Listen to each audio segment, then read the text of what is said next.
అందరికీ నమస్తే. నేను మీ Ashok Kumar. Welcome to our channel. మనతో స్టూడియోలో షణ్ముఖ్ గారు ఉన్నారు. నమస్తే షణ్ముఖ్ గారు. నమస్తే అండి. తిరుమల తిరుపతి దేవస్థానం ఆ యొక్క పవిత్రత మనందరికీ తెలుసు. మనం అందరం పూజిస్తూ ఉంటాం ఆ వెంకటేశ్వర స్వామిని. అయితే గత ఏడాది నుంచి మనం ఆ తిరుమల లడ్డు కల్తీ వ్యవహారం మనం చూస్తూనే ఉన్నాం. భక్తులు మానసికంగా చాలా వేదనకు గురవడం జరిగిందండి ఆ ఉదంతం బయటకు వచ్చిన తర్వాత. అయితే తాజాగా గత ఏడాది డిసెంబర్లో ఈ యొక్క టీటీడీ వారు ముందుకొచ్చి 20 ఎకరాల భూమి నుండి ఒబెరాయ్ హోటల్స్ వారు తాజ్ హోటల్ని కట్టడానికి కాంట్రాక్ట్ తీసుకోవడం జరిగింది. తిరుమల యొక్క దగ్గరలో తిరుపతికి సమీపంలో. దాన్ని మాకు వెనక్కిచ్చేయండి, టీటీడీకి వెనక్కిచ్చేయండి, ఎందుకంటే ఇక్కడ స్పాలు ఉన్నాయి, బార్లు ఉన్నాయి ఆ హోటల్కి సంబంధించి. సో ఈ పవిత్రత అంతా దెబ్బతింటుంది అని చెప్పి గత ఏడాది డిసెంబర్లో ముందుకొచ్చి తీర్మానించుకోవడం జరిగింది. అయితే నిన్న మనం ఏం చూస్తున్నామంటే దీనికి సంబంధించిన ఈ తీర్మానాన్ని కోర్టు చేస్తూ హైకోర్టులో వేయడం జరిగింది. అసలు నిజంగా ఇలా చేయడం తప్పు కదండి. అంటే ఆ పవిత్రతను దెబ్బతీసే విధంగా గత ప్రభుత్వం ఆలోచన చేయడం చాలా తప్ప నేనైతే అనుకుంటున్నాను. దీనిపైన విశ్లేషణ ఏంటి? అది అయితే ఖచ్చితంగా చెప్పవచ్చు. నిజంగా తిరుమల పవిత్రతను, హిందువుల యొక్క మనోభావాలను గత ప్రభుత్వం గౌరవించినట్లయితే ఎందుకు ఒబెరాయ్ హోటల్స్కి అనుమతిస్తుంది? మరి ఒబెరాయ్ హోటల్స్ నిర్మించేటువంటి ముంతాజ్ హోటల్, అదేవిధంగా ట్రైడెంట్ 5 స్టార్ హోటళ్ళు, మరి ఈ హోటళ్ళలో ఇచ్చేటువంటి ఫెసిలిటీస్ ఏంటండి? మనం గూగుల్ చేస్తే అర్థమవుతుంది. బార్లు, లాంజులు, స్విమ్మింగ్ పూల్స్, తర్వాత స్పాలు నిర్మించేందుకు ఇవన్నీ తిరుపతి తిరుమలలో ఎందుకండి?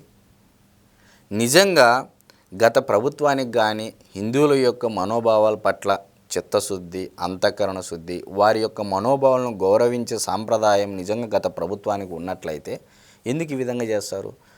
తిరుమల యొక్క పవిత్రను దెబ్బతీశారు, లడ్డు కల్తీ చేశారు, తిరుమలకు వెళ్ళేటువంటి భక్తులకు అన్నప్రసాద వితరణలో కూడా క్వాలిటీ లోపించడము, లడ్డూలో క్వాలిటీ లోపించడము, ఎక్కడ చూసినా తిరుమల తిరుపతి దేవస్థానం యొక్క పవిత్రను దెబ్బతీసే విధంగా విడతల వారీగా గత ప్రభుత్వం నిర్ణయాలు తీసుకుంది తప్ప టికెట్లు అన్అఫిషియల్గా హై రేట్స్ అమ్ముకోవడము, టికెట్స్ అంటే వై 2000, వై 3000, వై 4000 అనేది గతంలో వీడియోలు చూసాము. టీటీడీ చైర్మన్ ప్లేస్లో కూర్చొని వైవి సుబ్బారెడ్డి గారు ఏం మాట్లాడారు అనేది ప్రతి ఒక్కరూ చూశారు ప్రజలందరూ.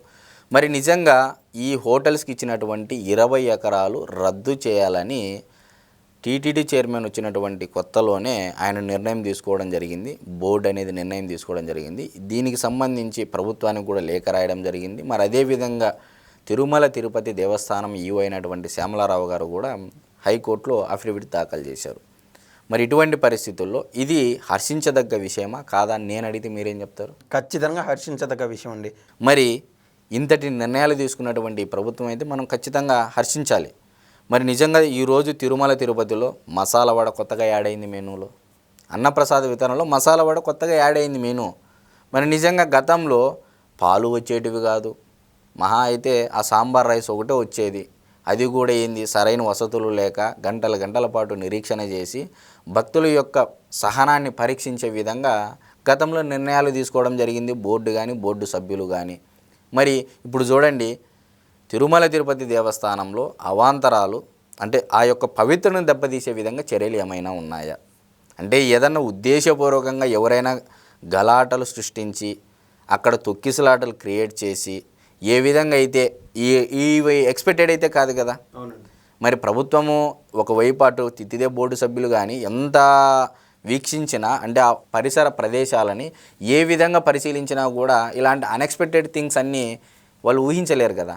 మరి గతంలో తిరుమల తిరుపతి దేవస్థానం ఎలా ఉండేది, ఈరోజు నిన్న మొన్న కూడా ఒక వారం కిందట కళ్యాణం చేశారు విజయవాడలో. మనం చూసామండి తిరుమల తిరుపతి దేవస్థానానికి సంబంధించి గతంలో కొన్ని వేల మెట్రిక్ టన్నుల చెత్త అంతా అక్కడ పేరకపోయి ఉండేది. వచ్చి రావడంతోనే కొన్ని కోట్ల మేర ఖర్చు పెట్టాల్సి వచ్చింది. ఎవరు బిఆర్ నాయుడు గారు ఈ యొక్క టీటీడీ చైర్మన్షిప్ తీసుకుంటానే. సో అంటే ఈ పవిత్రత ఏ విధంగా వాళ్ళు కాపాడుతున్నారని చూస్తేనే బాధాకరంగా అనిపించేది. మరి నిజంగా గత ప్రభుత్వానికి ఎందుకు వెంకటేశ్వర స్వామి అంటే భక్తి లేదు, ఎందుకు వెంకటేశ్వర స్వామి అంటే నమ్మకం లేదు? మాటలేమో ప్రెస్ మీట్ ముందర వెంకటేశ్వర స్వామి జోలికి వెళ్తే ఎవరు ఉండరు అని అంటారు, కానీ ఇక్కడ తీరా జరిగేది ఒకటి. తెర ముందు ఒకటి చూపిస్తున్నారు, తెర వెనక ఒకటి చేస్తూ ఉన్నారు. మరి తెర ముందు ఏం చెప్తా ఉన్నారు? వెంకటేశ్వర స్వామి జోలికి వెళ్తే ఎవరు బతకరు, ఎవరు బాగుపడరు అని చెప్పి కూడా సాక్షాత్తు గత ప్రభుత్వ అధినాయకుడే చెప్పడం జరిగింది, ముఖ్యమంత్రి అభ్యర్థి. మరి తెర వెనక ఏం జరిగింది? ఒబెరాయ్ హోటల్స్కు 20 ఎకరాలు కేటాయించడము.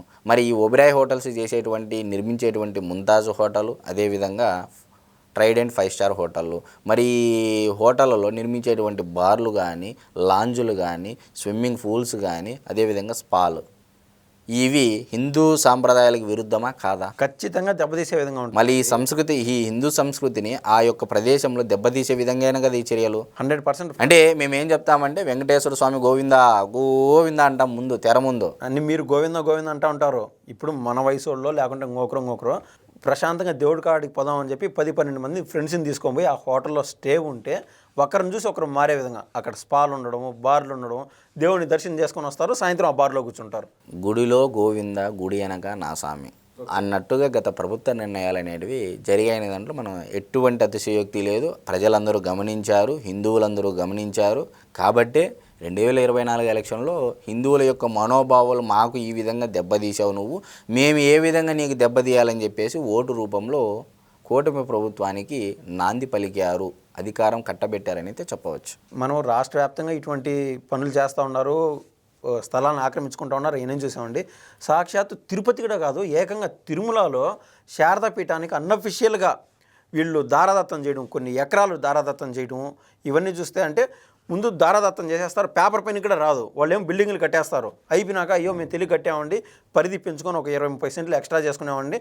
శారదాపీఠం అధినేత ఆయన ఈ యొక్క గవర్నమెంట్కి ప్రపోజల్ పెట్టుకోవడం, సర్లే ఇచ్చేయండి అని చెప్పి తర్వాత వీళ్ళు పర్మిషన్ ఇచ్చేయడం, ఆ విధంగా మనం చూసాం. రద్దు చేశారండి, అదేమి ఇవ్వలేదు, మళ్ళీ రద్దు చేశారు. ఈ ప్రభుత్వం వచ్చాక రద్దు చేశారు. స్వరూపానందేంద్ర సరస్వతి ఎన్ని అర్జీలు పెట్టుకున్నా హైకోర్టుకి వెళ్ళినా అది అక్రమమైనటువంటి నిర్మాణాలని చెప్పి కూడా రద్దు చేయడం. అదండి గతంలో జగన్మోహన్ రెడ్డి గారు హయాంలో ఇలాంటివి చెప్పుకుంటూ పోతే కొత్తగా పుట్టుకొచ్చిన స్వామీజీలు ఎక్కువ ఉన్నారు.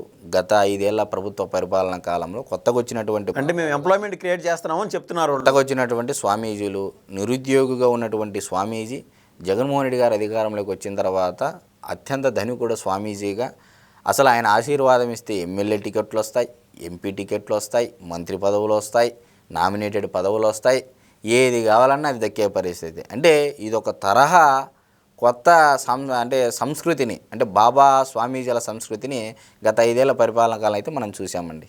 ఓకే అండి, చాలా థ్యాంక్స్ అండి. నమస్తే.